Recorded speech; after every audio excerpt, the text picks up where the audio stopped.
नमस्कार, आपका मेरे चैनल में स्वागत है। आज मैं आपको बैसाख मास की एक कहानी सुनाने जा रही हूँ।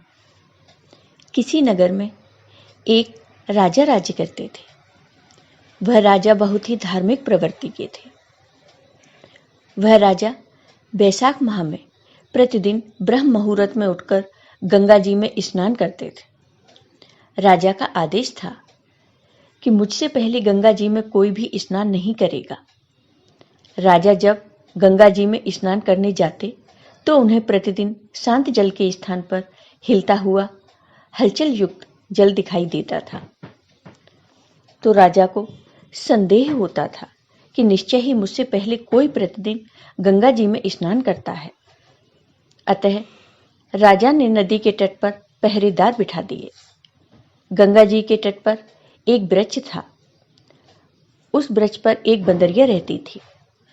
वह प्रतिदिन राजा के स्नान करने से पूर्व स्नान करके वृक्ष पर चढ़कर बैठ जाती थी। यह क्रम पूरे महीने चलता रहा। बैसाख माह व्यतीत हो गया, किंतु अंतिम दिन राजा के सिपाही ने उस बंदरिया को स्नान करते हुए देख लिया। फिर राजा के सिपाही उस बंदरिया को पकड़कर राजा के पास ले गए और कहा कि यह बंदरिया आपसे पूर्व प्रतिदिन गंगा जी में स्नान करती है। उधर राजा की एक प्रतिज्ञा थी कि यदि कोई भी स्त्री मुझसे पूर्व स्नान करती होगी तो मैं उससे विवाह कर लूंगा।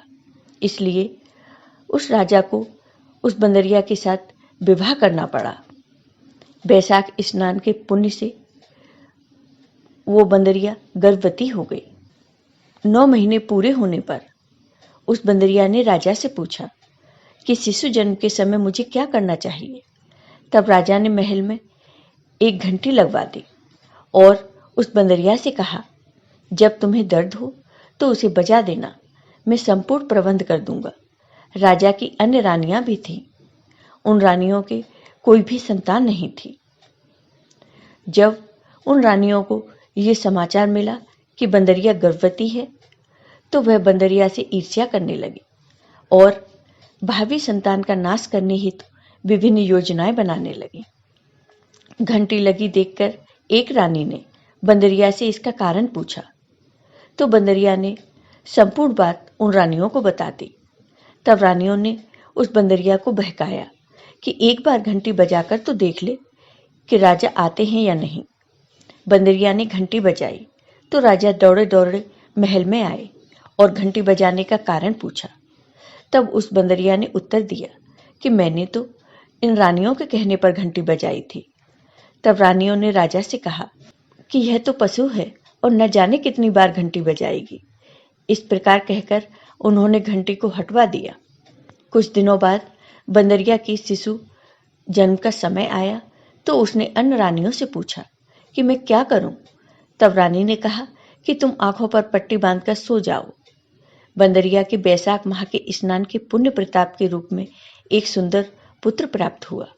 शिशु के जन्म होते ही उसके रोने से पूर्व ही रानियों ने उसे एक टोकरी में रखकर दासी को दे दिया और उस दासी को आदेश दिया कि इसे नदी में बहा कर आओ और उस शिशु के स्थान पर एक पत्थर रख दिया।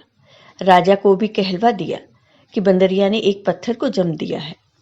राजा ने जब यह समाचार सुना तो उन्होंने भी संतोष कर लिया कि जब दूसरी रानियों की संतान नहीं है तो यह तो बंदरिया है, इसकी संतान क्या होगी। उधर दासी ने उस सुंदर शिशु को नदी में न बहाकर कुम्हार के खंडर में रख दिया।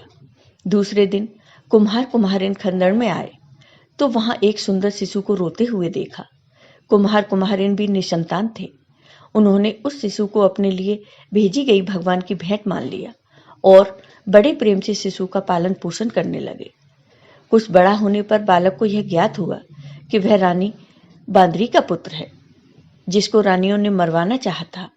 एक दिन वह बालक कुम्हार के बनाए हुए मिट्टी के हाथी घोड़े लेकर पनघट पर जा बैठा और दासियों को देखकर कहने लगा कि आओ रे मेरे मिट्टी के हाथी घोड़े पानी पियो। जब दासियों ने यह बात सुनी तो वह हंसने लगी और बोली, अरे मूर्ख, कभी मिट्टी के हाथी घोड़े भी पानी पीते हैं क्या। इस पर उस बालक ने कहा कि कभी बंदरिया के भी पत्थर जन्म लेता है क्या। उस बालक की यह बात दासियों ने जाकर महल में कही। तब रानियों ने दूसरे दिन बिस मिलाकर लड्डू भेज दिए। ईश्वर की कृपा से लड्डू गोंद और बादाम के हो गए और उन लड्डू को खाने से उस लड़के की मृत्यु नहीं हुई।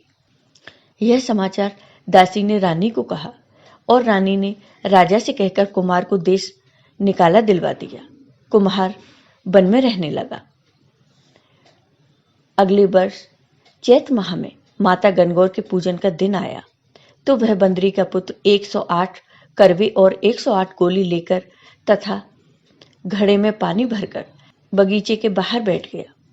उधर राजा और साहूकार की पुत्रियां गणगौर बनाने के लिए मिट्टी लेने आईं तथा बगीचे में खेलने और झूलने लगीं। इस कारण कुछ समय बाद उन्हें प्यास लगने लगी।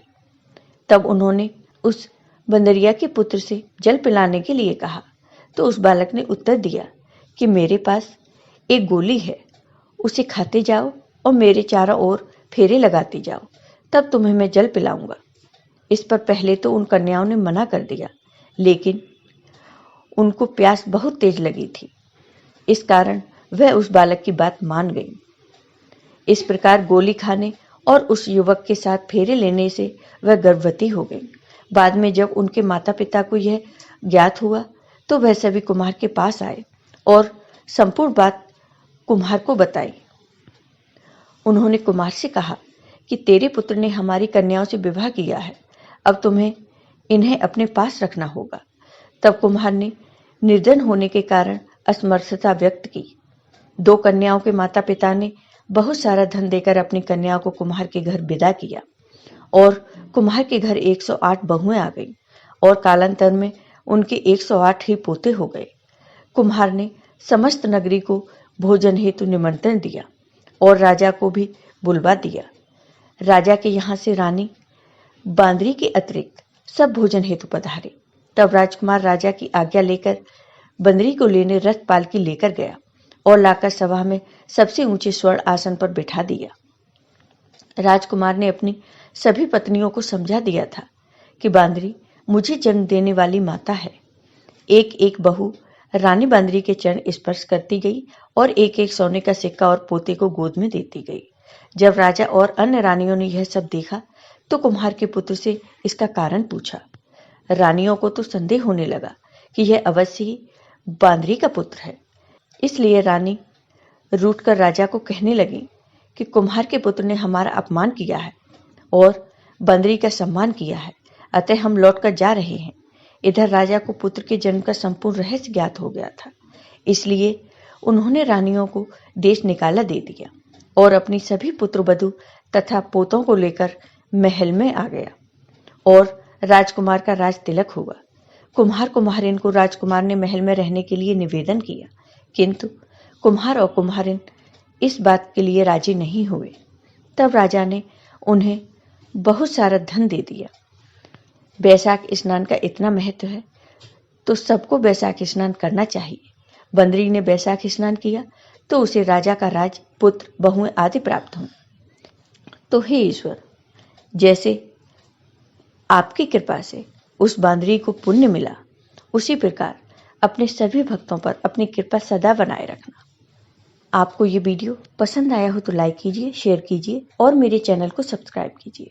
साथ ही बेल आइकन पर क्लिक जरूर कीजिए, जिससे हमारे वीडियो के नोटिफिकेशन आपको मिलते रहें। धन्यवाद।